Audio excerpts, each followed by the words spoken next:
ডিব্ৰুগড় লাহোৱালত চাবুৱাৰ বৰঘৰত পোনাকণ উন্মোচন। ডিব্ৰুগড় লাহোৱালত যুৱ সাংবাদিক তপন শইকীয়াই লিখা জনতাৰ শিল্পী মহেন্দ্ৰ হাজৰিকাৰ আবৃত্তিৰে চাবুৱাৰ বৰঘৰত পোনাকণ শীৰ্ষক এটি দৃশ্যশ্ৰাব্য কবিতা আনুষ্ঠানিকভাৱে উন্মোচন কৰা হয়। চাবুৱাৰ বিধায়ক পোনাকণ বৰুৱাৰ জীৱন আধাৰিত কবিতাটো কেইবাগৰাকী বিশিষ্ট ব্যক্তিৰ উপস্থিতিত উদ্বোধন কৰে বিধায়ক বৰুৱাই। কবিতাটো উন্মোচন কৰি বিধায়ক বৰুৱাই অভিভূত হৈ পৰা বুলি উল্লেখ কৰি সদৌ অসম ছাত্ৰ সন্থাৰ পৰা অসম আন্দোলন পৰৱৰ্তী সময়ত অগপ যোগদানেৰে ৰাজনৈতিক জীৱন আৰম্ভ কৰা প্ৰতিটো দিশক পুনৰবাৰ সজীৱ কৰি তোলা বুলি মন্তব্য কৰে।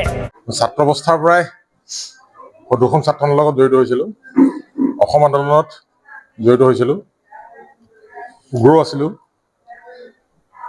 আৰু সদৌ অসম ছাত্ৰ সন্থাৰ যি দৰ্শন, সদৌ অসম ছাত্ৰ সন্থাৰ দৰ্শনে হ'ল আঞ্চলিকতাবাদ।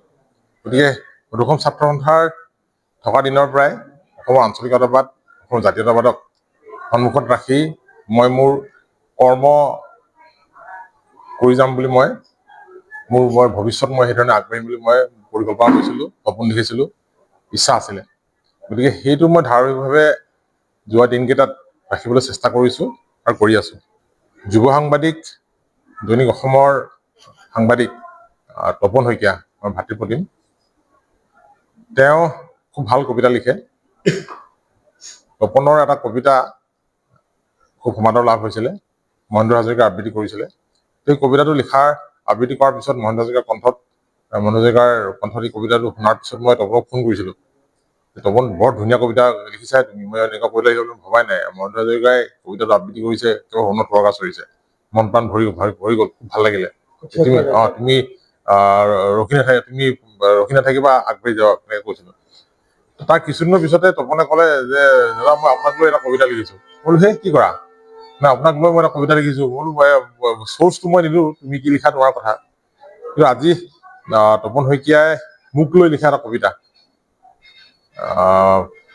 কণ্ঠশিল্পী, জনতাৰ শিল্পী, খুব ভাল আবৃত্তিকাৰ মহেন্দ্ৰ হাজৰিকা ডাঙৰীয়াৰ কণ্ঠত আজি তপন শইকীয়াৰ সেই কবিতাটো আজি লাহোৱালত এলডৰেডো হোটেলৰ সভাকক্ষত আনুষ্ঠানিকভাৱে তপন শইকীয়া আমাৰ বন্ধুসকলে মুকলি কৰাৰ ব্যৱস্থা কৰিছিলে।